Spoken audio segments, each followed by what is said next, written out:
Right then, what we're going to look at in this video clip is the continuation of the controls lesson. So there's already stuff on the Facebook page and on the YouTube channel for the aims and objectives and the plan of action for this particular lesson. And also I've done the demonstration for the steering. So as you drive to the area, you talk about your steering and you mention about the pull-push method, and also looking far ahead, near, mid and far distance, because that's the only control that you can't use while stationary. So I've done that already, and this is a continuation of that. So when you've swapped seats, okay, so just to recap a little bit of when you come to the training area, when you're going to swap seats, you've got to give a little bit of Q&A on how to leave and enter the car safely. So before he opens his door, you have to ask him, where's he going to look? So he's making sure he checks his blind spot and also checks his mirror before he opens the door, and the reasons for that, and also which way they're going to walk around the car. So making sure that they walk around the back of the car rather than the front, and again the reasons for that. And a good example of that is if you get off a bus, you're going to walk around the back of the bus, not around the front of the bus, because you're going to step out into traffic that way. So there's a wee bit of kind of clarification of that and relating things to what they already know, and that's a good example of that. Making sure they close the door as well. He'll leave the door open if you don't remind him to close it. So little things like that you've got to recap when you get to the area and before you actually swap over. And once you do get him to do that, ask him to wait on the curbside while you get out.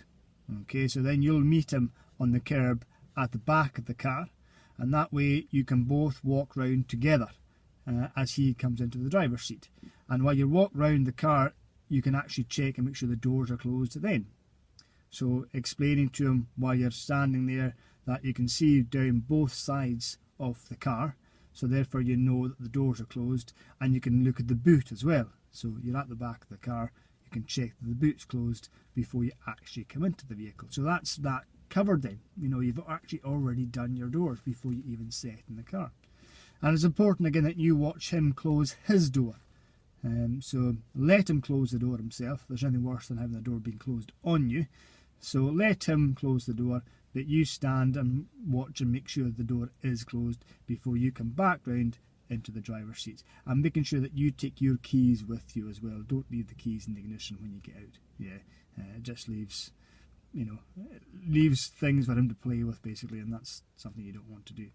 So that's already there. There's a bit of video footage of that already, so you can go and have a look at that. And once you've set, come into the car and you've swapped seats, that's when you'll actually continue the brief with the cockpit drill. Okay, so you've clarified what's happening with the leaving and into the car. You've come into the car now, you've swapped seats, and you're going to go through the cockpit drill. And it's the D, H, triple S and M routine. Okay, so your doors, handbrake, seat, steering, seat belt, and then your mirrors. Okay, that's the DSA method. On the presenter that we have, the LDC presenter, it's slightly different from that. It goes doors, seat, then your mirrors, and then your seat belt. Doesn't matter too much, but if you do the DSA way, you can't go wrong. That's my kind of version of it. If you give the DSA what they want, then that can only be a good thing. So it's D, H, triple S and M, and that's what we're going to do now. I'm going to go into a bit of role play and explain the brief for the actual cockpit drill and then the foot and hand controls. And that's the main thing with this particular lesson. It's one whole brief. So you've got 25-30 minutes of just a brief. So that's where the attention to detail comes in. Any other brief, with the exception of this one, will only be a matter of 8 to 10 minutes, because it's in the name. It wants to be brief. So you cover the main topics, but that's about it. Okay, but the cockpit drill and the foot and hand controls, what they want there is the detail. It's not about getting through it and finishing it all. It's the attention to detail that's important. That's what he's going to be looking for. Okay, so I'm going to go into a bit of role play, and yeah, if I make a mistake, I'm just going to kind of carry on, because I'll have to start again then. So just bear with me, and I'll see how that goes basically. Okay. Right then, so, right John, we've now swapped seats, okay, and we're going to go through the cockpit drill, okay. So as we mentioned at the back of the car before we came in there, we checked the doors, didn't we? Oh, yeah, we checked the doors, yeah, they were closed at both sides, and the boot was closed as well. Yeah, the boot was closed as well, that's good. So that's a good thing. As you walk to your car and you get in, you can actually check the doors are closed before you get in the car. But if you do happen to forget, you know, we do have the doors here on the presenter, okay, hold that up. So you can see that if you look in the mirrors on either side of the vehicle here, okay, and you'll see it on either side of the vehicle, there and there, on the door mirrors, you'll see again that they're nice and flush.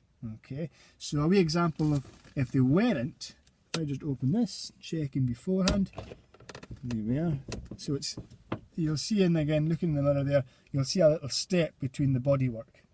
Okay, so that'll be an example of it wasn't closed properly.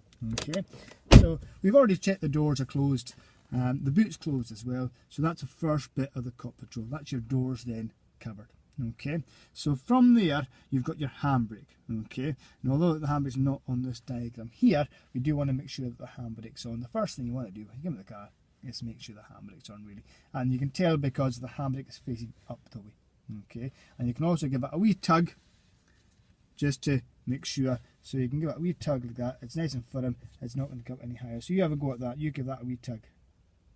That's it, good, excellent. So you know the handbrake's on. So you've got the doors, you've got the handbrake, okay, and then we've got our seating position. Okay, so with your seating position, there's 4 bits to the seating position. You've got the base of the seat, you've got the height of the seat, you've got the backrest going back and forth, and you've also got the head restraint. Okay, so first of all, let's think about the base of the seat. Okay, so you've got a bar on the underneath the seat there. So with your left hand, just reach under and pull that bar up. Okay, I'll give you an example of that. Okay, so there's the bar under there. Okay, that's it. So if you put your left hand on the bar, right hand on the steering wheel. That's it. Lift the bar up, pull yourself forward, and let go of the bar. Perfect, and that locks into place then. Okay, so the way you want to check that the seat's in the right place is that making sure that the clutch pedal, that's the one on the left hand side. So with your left foot, put your clutch pedal, the one on the left, right all the way down to the floor. There you are, that's good. Now you'll notice again that you're a wee bit, you're still a bit stretched there. So with the diagram, okay, you're looking for this little bend in your knee. Okay, can you see the kind of knees bent like that? That's what you're kind of looking for. So you got your left hand pedal, left hand foot, and putting that right to the floor. So again, with your left hand, lift the bar, hold onto the wheel, pull yourself forward a bit further, and let go of the bar. Excellent, good. Now how does that feel? You actually look a little bit close there now, yeah. So yeah, it's important again you get the right position. Okay, it needs to be comfortable. Okay, but it doesn't want to be too close or too far away. So again, if you lift that bar up again and just let it come back a little bit, just about an inch, and then let go of the bar again. There. Now try that again. Left foot right down to the floor. Yeah, okay, now that looks a bit better now. You've got this nice little bend in your wheel. You're not stretching, but it's not too high either. Okay. That's all right. And then we've also got the height of the seat. Okay, so a few things adjust with the height of the seat because the steering column can move as well. But the height of the seat can be adjusted so it's not too high or not too low. And a good way of adjusting that is actually the visor. Okay, because if the visor's down and you're too high, then you're not going to see properly and you'll end up having to crouch down. Okay, so what you want to do is, if you take your visor down, that's it, and just adjust height so it's right in your eye line. There we are, that's it. That's a good way of adjusting your height. Okay, because again, that's it. You've got the lever on the right hand side there. If you pump it up, it'll go up. If you pumped it down, it'll go down. Fantastic. Okay, so happy with that, yeah? So that looks pretty good. Your eye line is just in line with the visor there, so you're not having to crouch down if your visor's down. Excellent. And then again, we've got the steering, okay, and this affects the height of the seat as well. So that's not on the diagram here, but you can see you've got the steering wheel, okay. You got your hands at 10 to 2, okay. So there's a little lever on the left-hand side, and you can slide your fingers in and pull the lever out, and your steering column will go in, out, up, and down. Okay, but you want to make sure the backrest is okay as well. Okay, so locking that in place first of all. Let's think about the back rest. Okay, so again you've got the lever on your right hand side against the side of the seat. If you push that back, I'll give you an example. So it just pushes back, and then you can adjust your seat on the backrest to suit it. Yeah, and you get it into the position that you want, and it just again locks into place. Good. Now then you try and put your wheels up, hands up on the wheel. That's it. So again, taking the steering column out now, you can then adjust it to make it suit yourself, so it can go in and out, and it's all about just getting that position nicely. So you'll see again in the diagram, okay, how again you've got this little bend in your arms, yeah, in your elbow there, so you're not too stretched and you're not too far away. How does that feel? Yeah, that looks okay. Yeah, it looks pretty good. So feel quite comfortable. Excellent, good. So that's your seat. You've got your base, your height, your rake, and then the head restraint as well. So checking the head restraint, you want to make sure that the middle bit of it is in line with your ears or the eye line. Okay, and you can adjust it by this little button. There's a little button just here. Okay, so again, give you an example. You can always pull it up, okay, but to put it back down, it won't go down unless you push the button. So you push the button, it then goes down, and then you can pull it up, push the button, put it down. So you pull it up to whatever position suits you. So the biggest part, the fattest part there, is in line with your ears or the eye line. Okay, so you have a go at that now. That's it. Excellent. So happy with that? Good stuff. So then we've got our doors, our handbrake, our seating position. We can put our seatbelt on now as well. So again, think about the seatbelt before you kind of pull it. Okay, remember with it'll be your left hand. Okay, and you take it over and sit. Okay, holding the buckle, and then you just feed it through, and the other hand like that, and you feed it through, and then into the holder, clicks into place, and you can see there's no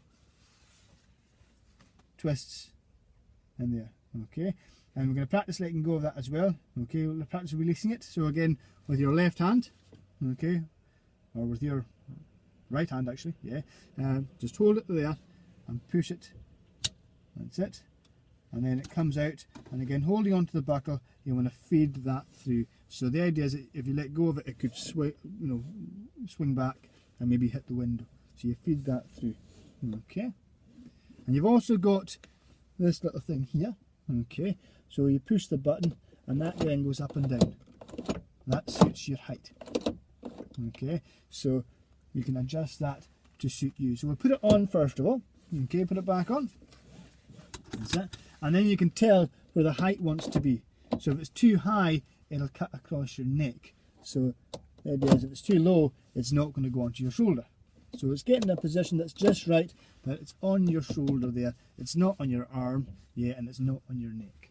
Okay, so you just adjust it. Good, and that looks pretty good now. Okay, so we've got our doors, our handbrake, our seat, our seatbelt's on now. And what's the law with the seatbelt? Do you know what the law is for the seatbelt? Oh, you've got to wear one. Yeah, you do. Well, you do have to wear one, absolutely, yeah. Unless you're exempt for any medical reasons, yeah. But there's a certain age where the driver's responsible. Do you know what age that might be? Oh, well, I don't know. I'm not sure actually. Well, it's the age of 14. Yeah. If your passengers are over the age of 14, then they're responsible. If the passengers are under the age of 14, then you're responsible. Oh, I don't know anyone under 14, so I don't have to be responsible for that. Well, technically by law you don't, okay, but if you've got passengers in your car, who's responsible for these passengers? Well, I suppose, well, you said that they're responsible for putting the seatbelt on. Well, yeah, by law they are, yes, but how about your conscience? That's what I'm thinking, yeah. How would you feel if you had an accident and one of your passengers wasn't wearing a seatbelt and then got flung out of the car through the windscreen and died? Oh, I wouldn't like that at all. No, I'm sure you wouldn't. I'm sure you wouldn't like it at all. So, the idea is that the driver is always responsible for their passengers. Yeah. So you got someone that doesn't want to wear a seatbelt. What would you do? Well, I don't know, maybe not bother. No, I'm not sure. I don't know. Well, if it was me, I wouldn't take him. Yeah, I wouldn't take him into the car. If he doesn't want to wear a seatbelt, then he can walk. Yeah, because if it was me that was driving, I don't want to be responsible for his death. That's the thing to bear in mind, because the driver is always responsible for the passengers, and I wouldn't, my conscience wouldn't like if I had someone in my car that wasn't wearing a seatbelt and then ended up dying because of that. Oh, I suppose you're right, actually. Yeah. I wouldn't like that at all.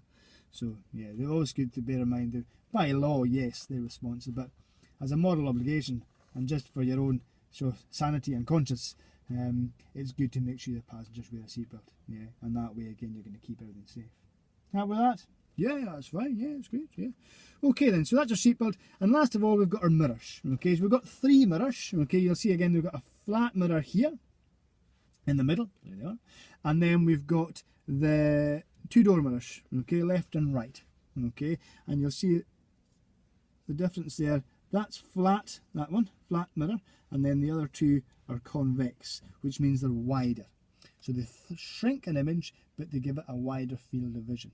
Okay, so that's what we're kind of thinking about as we set up our mirrors. Okay, so starting with the middle one, we want to try and get the whole of the back window. So holding it again at the side like this. Okay, so your fingertips at the side of it, and using your left hand on the left hand side of it. That way you're not going to stretch over too much. You want to adjust it to try and frame the back window. Okay, so you frame the back window just like it is in the diagram here. So the 2 top corners of the window are in the 2 top corners of the mirror. Okie dokie, so I'll get that. So how does that look? Does that look, but make sure you're sitting back in your seat. Don't lean forward. If you lean forward, you're going to get a different view. And don't touch the bottom of it. No, that's the anti-dazzle. Okay, so yeah, we don't want to move that. Yeah, so bring that back to where it was. That's it. That's the anti-dazzle. That's when if there's any cars behind you at night time, if the lights are very bright, you can adjust that so you'll still see the lights, but it won't be dazzling you. Yeah, and more sort of high-tech vehicles has a sensor, so it automatically adjusts. Yeah, but this one is a manual adjust. Yeah, but we don't want to touch that. Okay, that's the anti-dazzle. So at night time you would then use that possibly if you've got any kind of cars behind you that are dazzling you. Okay, so just on the, just like that. There we are. Yeah, just adjust it. Yeah, and sitting back in your seat. Good, excellent. So happy with that? Framed the back window. Ah, yeah, I've got that framed in the back window. Good, good, good. Right then, so the door mirrors, okay, are electric door mirrors. So that means we have to put the ignition on. Okay, so I'm going to give you the keys, okay, and you can put it into the ignition. That's it. And we're just wanting 1 click, okay, so just 1 click, 1 turn towards the window. That's it, there you are. Now that's the ignition on. You see the lights coming on there? So that means all the electrics are connected, okay, but the engine hasn't started yet, okay. So it means we can use our mirrors. And in this particular vehicle, as I said, we've got electric door mirrors. So on the door side there, where the electric window console is, that's it. You'll see arrows, okay, a wee keypad with arrows on it, and a little switch just above that, that's got an arrow left and right. Oh, yeah, I see that. Yeah. Right then, so that wee switch, you slide it across to the left for the left door mirror, and a right for the right door mirror. Okay, so starting with the left door mirror, if you slide it across to your left, that's it. And then you can use the keypad to move the mirror. Okay, so a wee example with the diagram, okay, is that you can see this first quarter or third of the mirror, okay, would be the side of the car, and then the rest then faces out. Okay, and you're looking for sort of half road, half sky, really. So you're looking for that sort of middle section of the vehicle in the middle of the car. Yeah, so a nice kind of middle cross section. Okay, so we're not just seeing the top of the vehicle and we're not just seeing the bottom of the vehicle, we're getting as much of the vehicle as possible in that mirror. Okay, so you adjust that to see how it looks. Okay, so side of the car, yeah, and how about the height? Yeah, so again, not too high, not too low. Is that looking pretty good? Okay, good, excellent. So try the right door mirror now. If you slide across the right door mirror, that's it. So you're looking for the side of the car. Can you see this? Now sit back though, sit back. Yeah, if you lean forward, you're going to get a different view. Yeah, so sit back in your seat in your driving position. That's it. That's better. And then you got to think about using that mirror, that keypad. Okay, good. How does that look now? So you can see the side of the car. So again, and the thing to bear in mind is, see if you look in your mirror just now, can you see that car behind us, the red one? Okay, So you'll see the red car in both the middle one and the right door mirror. Can you see that? I can see that, yeah. So you'll notice a different size. It'll look smaller in the right hand door mirror because that's the convex glass. Oh, yeah, I can see that actually. Yeah, it does look smaller, yeah. So that's the idea, is that the convex will shrink an image, but it makes it wider. Okay, a bit like the fairground. If you go to the shows, you get the magic mirrors, yeah. So you've got the short and fat, and then you've got the long and thin, yeah. That would be concave, yeah. So convex, short, and wide. Okay, so it's a thing to bear in mind that if you are changing lanes, that it's going to give you a little, cars seem to be a bit further away than they actually are. That's something to kind of bear in mind. Okay, so there's your mirrors. We've got the 3 mirrors. We've got the middle one, okay, and the 2 door ones. Okay, so flat glass, the real view of what's behind you, and then the 2 door mirrors, the convex glass, gives you a wider field of vision. How does that sound to you? That sounds great. That's excellent. Right then, so that's our cockpit job. Okay, so a way of remembering that: DHSSM, doors, handbrake, seat, steering, seatbelt, and then last of all is your mirrors. Okie dokie. That's great. Right then, moving on to the foot controls. Okay, so the main foot controls, we've got a diagram here. Okay, so you'll see again here, number 1, A, B and C. Okay, as easy as A, B, C. Okay, accelerator, brake and clutch. Okay, so accelerator pedal, we usually refer that to the gas pedal just because it's easier to say. Okay, so you've got the gas pedal and your brake and your clutch pedal. So the gas and the brake are used with the right foot, you'll see that there. Okay, and then the left pedal, the clutch, is used with the left foot. So if you put your right foot onto the brake pedal, so right foot onto the brake there. Okay, good. And just swivel your foot over there onto the gas. That's it. Okay, so you got a pedal there. We example of how I'm using my foot. A swivel across. So that way, if you keep your heel on the floor, you always know where the pedals are. And that way, again, you only use the right foot for the brake and the gas, because you wouldn't use the brake and the gas at the same time. You're not going to slow down and speed up at the same time.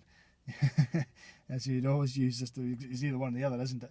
So gas and brake. So cover the brake pedal and then sweep it across. There we are, good. And then left foot onto the clutch pedal, left foot, that's it, on the left pedal, that's the one, and right down to the floor and back up. So the clutch pedal is the only one that goes to the floor. Yeah, the gas pedal doesn't want to go to the floor, and the brake pedal doesn't want to go to the floor because they're very, very sensitive. Yeah, so the clutch pedal is the only one that goes to the floor.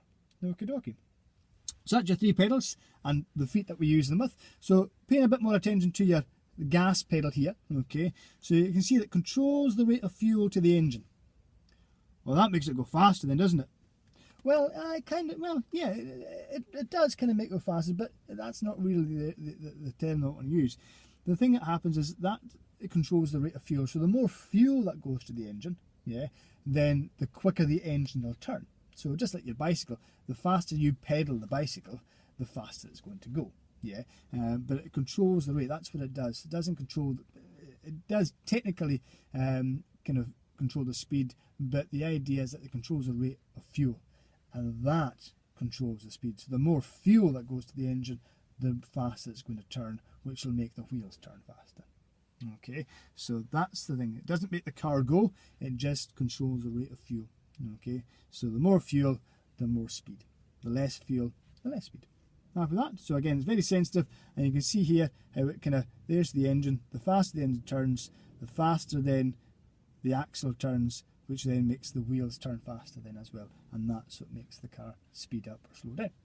Okay, and again, it's very sensitive. Yeah, so it's a bit like a tap. If you think of your tap, yeah, if you're going to fill the kettle in your house, yeah, you're going to make a cup of tea, okay, and you want to go and fill the kettle, you wouldn't just put the tap on full, because the water would just go splashing everywhere, wouldn't it?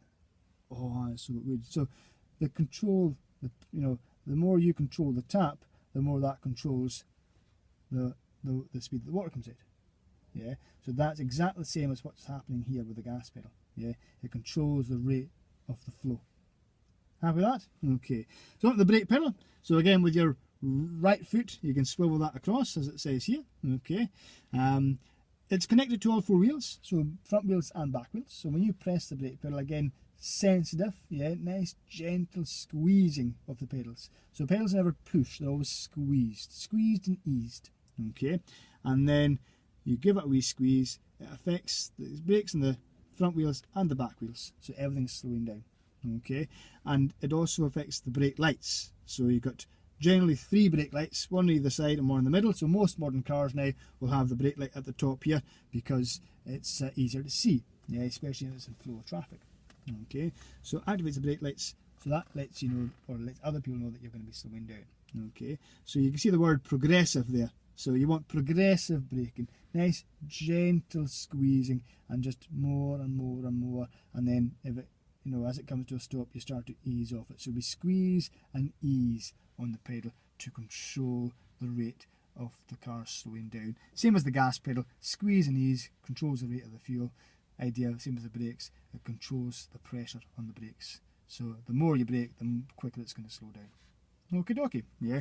So that's your brakes there, and then you've got the clutch. Now this is the most important pedal of the whole lot, clutch pedal. This is what makes the car go. Okay, so the idea is that there's 2 plates that are in the engine there. Okay, so as you mentioned again, left pedal, left foot, only one that goes to the floor. Okay, and the one that's going to be most careful with and most important. So when you select a gear and bring the clutch pedal up, 2 plates come together, and you'll see it there are 2 plates. Yeah, you can see how the diagram of the engine there, the 2 plates aren't connected there, yeah, they're apart, but here they are connected. So the clutch pedal is down, the 2 plates come apart, and the clutch pedal comes up, the 2 plates come together. Okay, and that's what makes the car go. Okay, that's what makes the car go. So if there's no connection, then the engine can't drive the wheels. So it's just like a bicycle. If you think of a bicycle, if you take the chain off the bicycle, the pedals will go round, but it won't drive the wheel.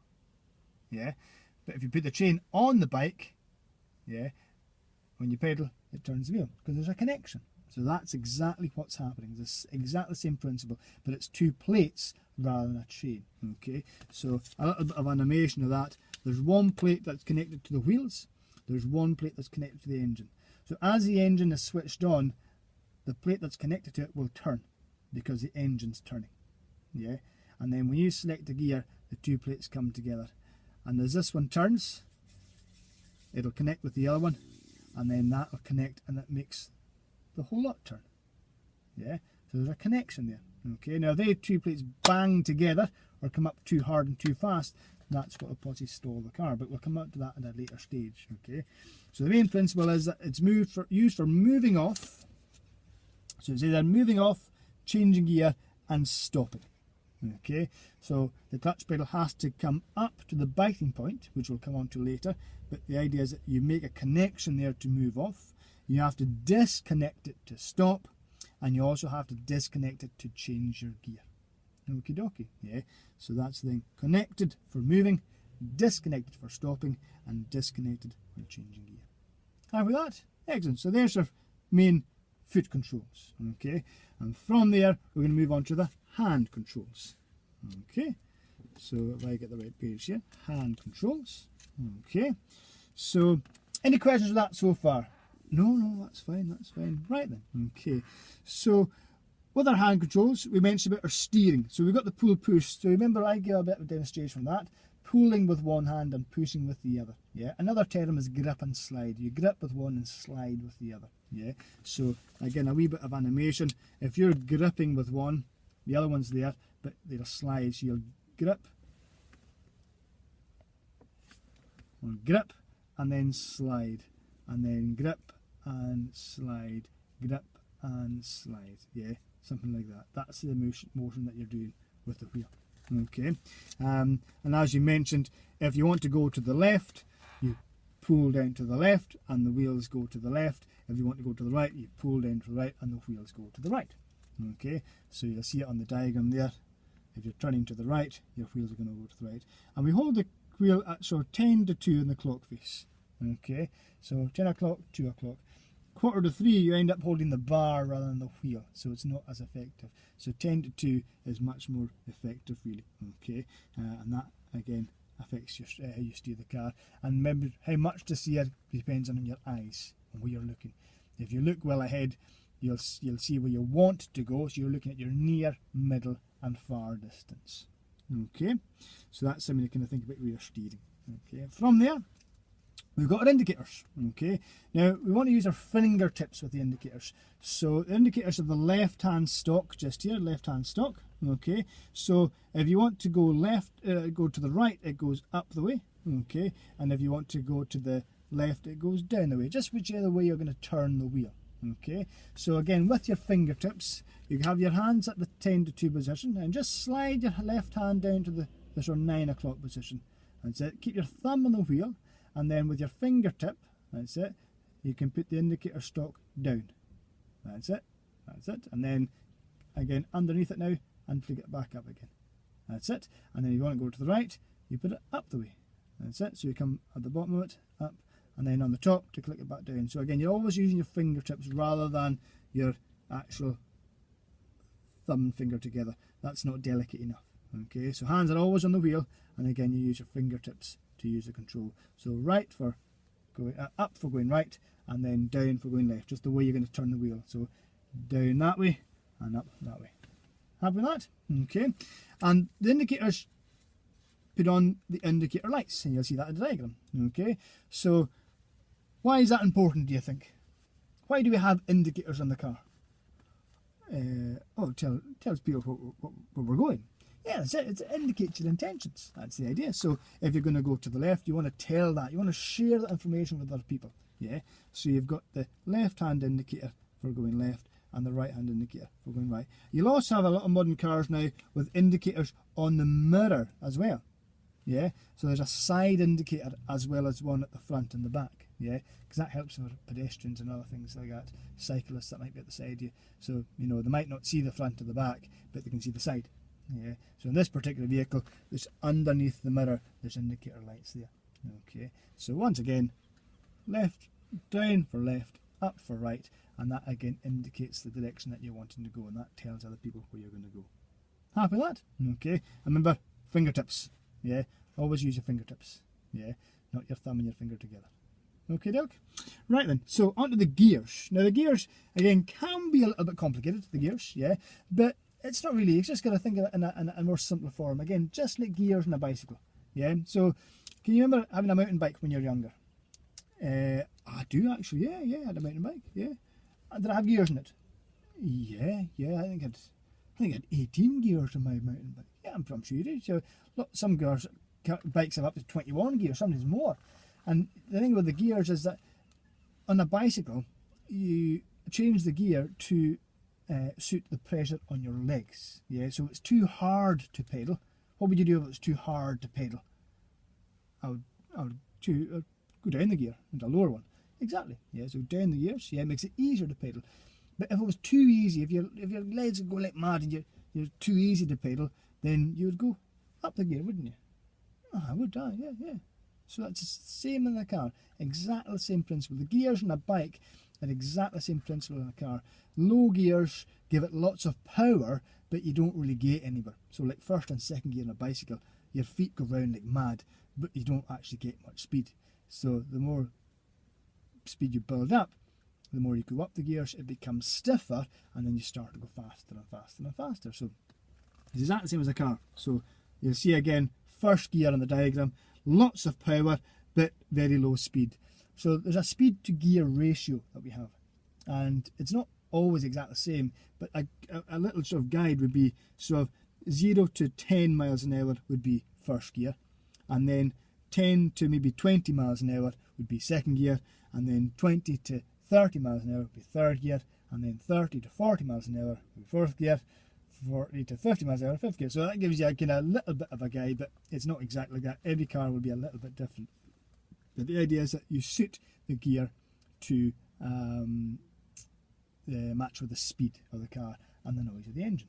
Okay, so if it's noisy, if the engine's really noisy and the revs are up, you need to go up the gear. if the engine's struggling and making a sort of rattling noise, yeah, it's what we call labouring, then you'd have to go down the gear. Okay, so that's the speed to gear ratio. And then it's how to hold the steering wheel, how to hold the gear stick, sorry. Okay, so we've got what we call the palming method. Okay, you'll see there, palming method. So with your left hand, okay, just like that, it says it in the diagram.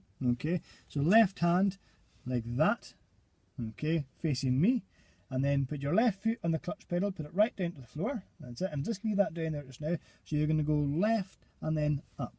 And the idea is you use the side of the gear stick rather than the top of the gear stick. Okay, if you use the side of it, you're bending the elbow and the wrist will naturally go left and up, and it'll go away from you. Okay, so that's the palming method, left and up.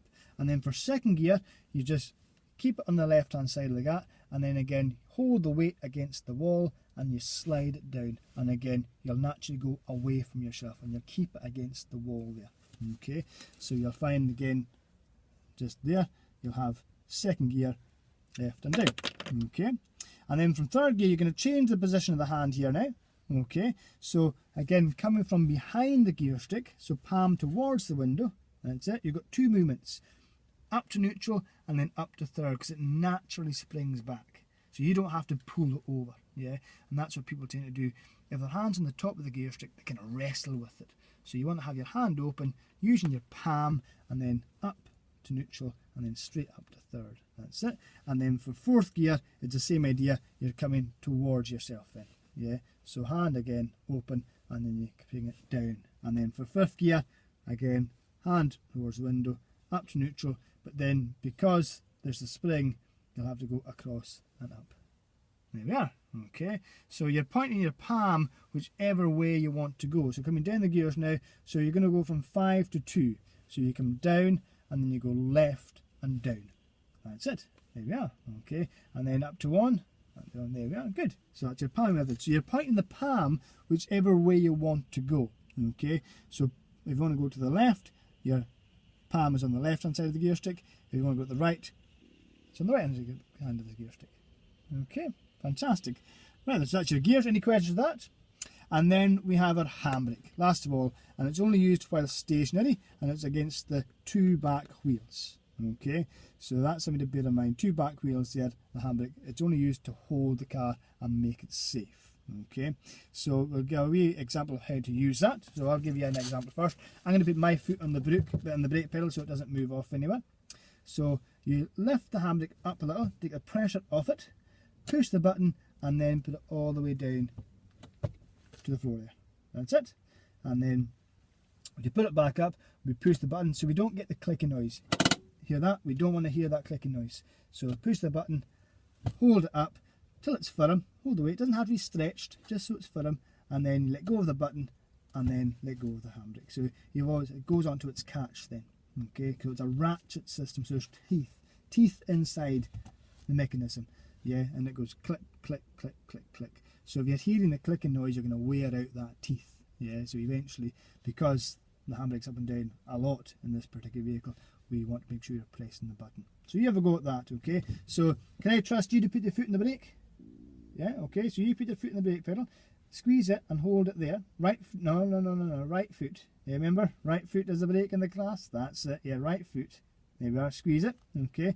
So lift the handbrake up a little, there, push the button, down, push the button again, lift it up, let go of the handbrake. Excellent, okay, there we are, good, good, good. Okay, so there's your foot and hand controls, okay. So are you quite familiar with the location of them? Are you quite familiar with the use of them? Good, excellent. Any questions with that? Okay, good. So there we are. That was, a run through the brief, yeah. I'm just looking at the time. That's 40 minutes from start to finish, yeah. Although there's maybe 5 or 6 minutes there too at the beginning to give you a wee overview. But like I said, it's not about covering the whole lot. It's about the detail, okay. That's what's more important, the detail that you go into. So you don't just brush over it, okay. A good controls lesson will last about an hour, yeah. I'm talking quite fast as well as I'm going through that to try and get through it. In a real life situation, you would be kind of a little bit maybe slower in the talking to let people understand it a bit more. but yeah, you've got to try and cover a reasonable amount on the test itself, but the thing to bear in mind is the detail that you go into. So I hope that helps, and there'll be other video footage up soon. Okay.